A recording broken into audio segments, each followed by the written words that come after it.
have a lot of names, so usually people just say Pastor Vanetta. Now you can say Vanetta Golf and Wilkerson, and I'll be fine with that. But Pastor Vanetta is what I normally go by. Okay, thank you. We are going to talk about Project Cornucopia, and I'm going to do it a slightly different way. I'm going to tell you about the project, but I'm going to also give you a formula that perhaps you can apply to do other projects, okay? So if you're interested in the formula, we have a little handout that's got it, and there's a kind sister right there who'll give you one if you want it. The Project Cornucopia basically does one thing. We have a lot of people in the Salt Lake community area who have needs. And we have a lot of service agencies in the Salt Lake community area that provide needs. The problem is that they don't get together. Our base that we use is we offer a food pantry in our church. And what we find is the people are working 1, 2, and sometimes 3 part-time jobs. And so they're not making appointments to go see anybody. So once a year, what we do is find all of the service agencies that we can and all the free food that we can. We put them together and we give it all away. Okay, slide please. This is what I call a process image, and basically it's your guide to how to build a project, a community outreach project. You focus on the inside is the people we serve. We need to know who they are. A lot of times we identify people by what they need. The homeless, the hungry, the whatever, the victims. But if you learn who they are and what's going on in their world, that will help you provide a useful project. And then on the outside, you have to pay attention to 2 things. One is the character of the church. That's Granger Community Christian Church and First Tongan Christian Church in our case. And you have to know the city, the location, the community that you're serving. So if you know that core is the people, the outside is the churches and the location, then the next thing is the steps or the rubric or the structure. And that is, what are the things you have to go through? So we're going to walk through this process, telling you the story of Project Cornucopia in the context of this image. Okay, slide please. Okay. The people we serve. Our church is located in West Valley City, Utah. It is the most diverse city in Utah. Utah is known for 2 things. What are they? The Olympics. Yeah, they like to be known for the Olympics, but most people know them because it's the heart location of the LDS Church. And from where we're located, 50 miles in any direction, it is 97% white. In West Valley City, it is 48% white. So West Valley City has a lot of people who come from a lot of different places. We have people who are relocated, people who are immigrants. We have a large Hispanic population, a large Pacific Islander population, and we have people who literally come from all over the globe who are part of the West Valley community.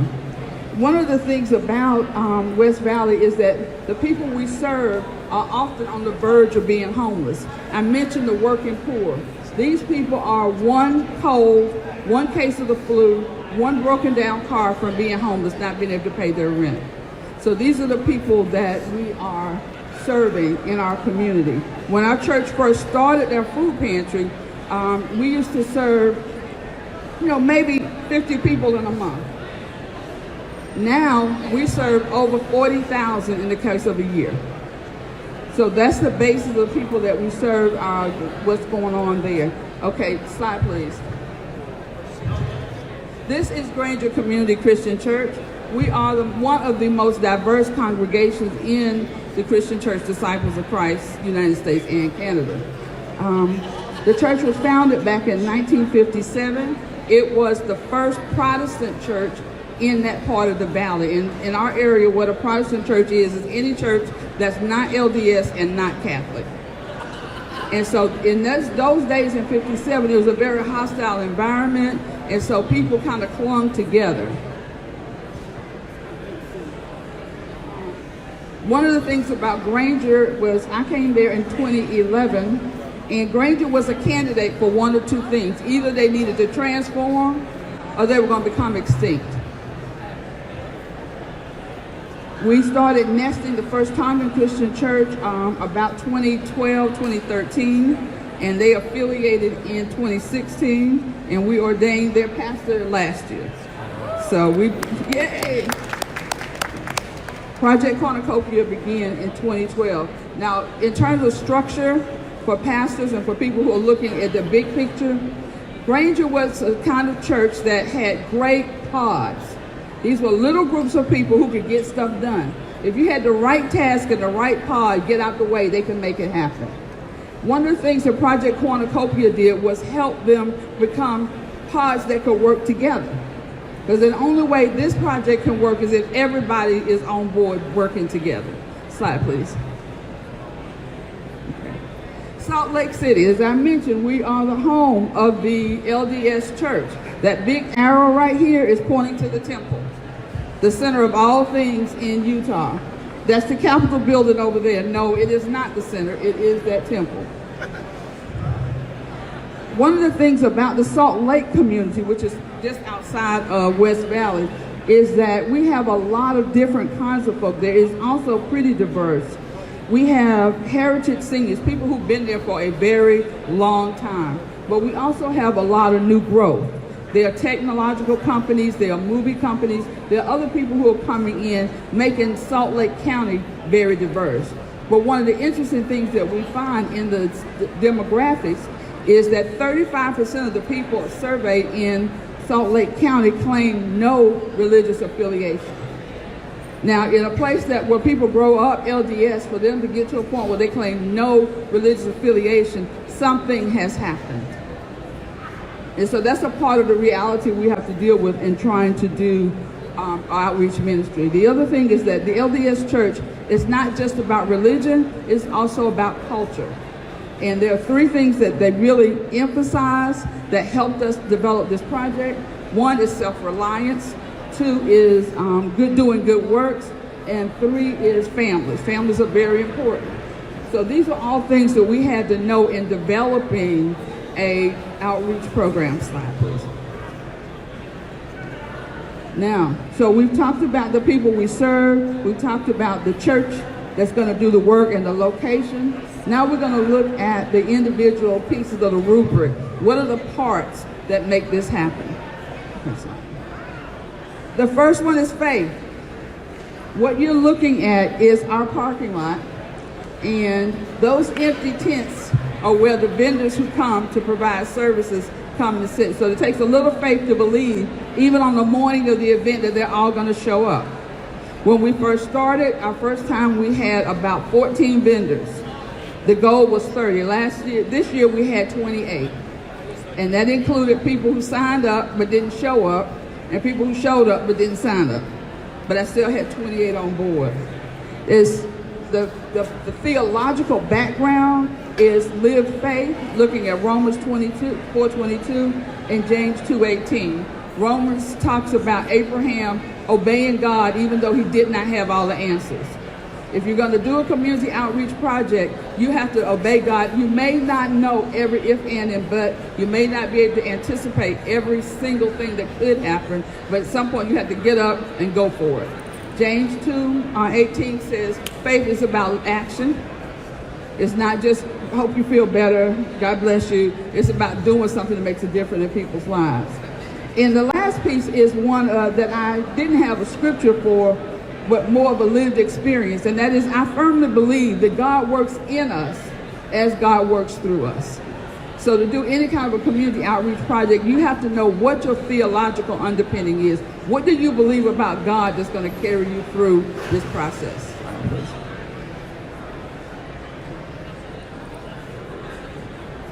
The second one is strategy. You gotta have a plan. And strategy is about accomplishing the goal. Remember, one of my goals was to teach my church to work together. Another goal was to actually have a project that required work to be done by the community, not just to the community. Sometimes we want to do outreach projects and we want to go and help those people, fix those people. We're going to do something to the needy. But what if we have a project that includes all of those people and includes the whole community? So our project had to be all of the people in our congregation and in the community. One of our biggest partners in this project is the LDS Church. We work with anybody and everybody who can help us do this work. That's the only way, and we'll get a little more detail about that. There are two pieces here on strategy I wanted you to notice. One is Smith's. They are the local grocery store. They're like Kroger in some places, and I don't know the name of all the stores in that chain. But basically, one of the things we know about our population is that sometimes they want to get the benefit and get out and get on to the next thing. So if I'm giving away free food, they want to hurry up and get the food. But we have a strategy that invites them to go to all of the booths that we have people sitting out there in the tent in June in the hot sun. And if you go to all of them, I'll give you a $5 gift card to the grocery store. It's not enough money to get you in trouble, but it will get you some laundry detergent or some soap or something else that can help you along the way. The other thing is that it's real important to take good care of the service providers. I ask them to come and sit in a tent for 4 hours. So they get there at 10 o'clock. At 12 o'clock, I feed them lunch. Okay, it's a light lunch, it's a sandwich, it's cookies, it's fruit, and it's water. But that work is done by the disciples' women, my older women in the group. They are not going to sit in the sun for 4 hours and help vendors, but they will make all of those sandwiches. Another thing about this picture is the lady in the red shirt is a long-term member. She's an elder. The lady in the blue shirt is what I call faith family. And faith family means she comes, she works, she serves, but she never walks down the aisle and joins the church. That's one of my members too, okay? I count her too. Because the strategy is to get cross-section involved, so I need everybody, all hands on deck. Okay, slide please. The next thing is logistics. When we think about logistics, a lot of times we think about efficiency. Logistics is not about efficiency. Logistics is getting what you need, when you need it, where you need it, and who you need it. It's about accomplishing your goal. One of the goals is to have this community involvement. So one of the things that we do is we have a community food drive. Now I get food from the food bank. They bring 2 trucks of food to me on the morning that we do this project. So it's not that I need the food so much, but I need the community to participate. The LDS Church will invite all of their members to bring food. And so the pictures you see on the far left are bags of food that were brought to the church. Then we got to have volunteers sort it out, organize it, and get it ready to give away. It is the most inefficient part of my process. It is labor intensive, but what does it do? It brings people together. They get to know each other. The church members get to know each other. Volunteers get to know each other. And anybody who hears about this project, other folks can say, well, I helped because I sent a case of corn, or I bought some soup, or the whole community can say they had a part in it. So logistics is about making that happen in a way that fits the rest of the program, but it's not necessarily about efficiency. One of the things that we want to do when you're doing a community outreach program is always make sure all of your decisions are about accomplishing your goal. And yeah, that may be an easier way, but is that a way going to get you what you need? Next slide, please. Communication. You cannot over-communicate, and you have to talk to everybody. You have to be ready to tell your story to anybody, anywhere, at any time. I go to a lot of community outreach, a lot of community events and meetings. I can tell anybody the story of Project Cornucopia in 4 minutes. And you can't tell from today, because I'm taking a lot longer. But be ready to tell your story, what you do, how it works, what they can do to participate. I went to meetings to deal with reducing child abuse. Ended up meeting a man who's responsible for all of the state agencies in Utah. So when I need vendors to come out and sit in my tents to talk about mental health and to talk about caring for families, he's my connect. But I got to be ready to tell that story at the drop of a hat. So whatever it is, be ready to talk about it. You got to talk to your vendors. You got to talk to your volunteers. You got to talk all the time. You cannot over-communicate. You cannot over-share. We have flyers for this project. They are 2-sided. One side is in English, one side is in Spanish. You cannot over-communicate. Okay, slide please. One of the important things about getting service providers to sit in your tent is they got to know who you are besides your email. There's no substitute for showing up in the community, being involved in the community. You have to show up when it's like we go to the picture there with the chalices, those in the background are shoes. They represent children at the border. So we're at the Capitol. You know, this one, we work with the Planned Parenthood group. The one in the center is domestic violence.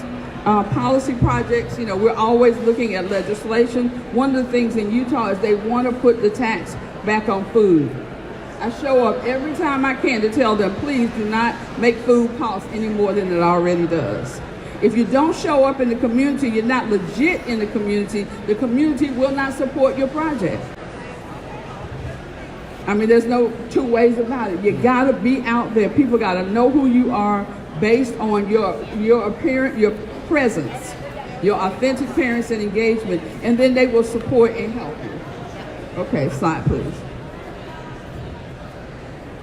We started this in 2012, and we learned a couple of things along the way.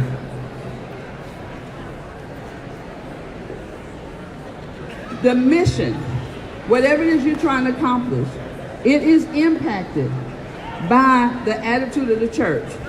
But there's no reason not to do it. Now, I was blessed. When I first started talking about doing this, some of my church members looked at me like, oh God, what did we do? Because I had only been there like 13 months, right?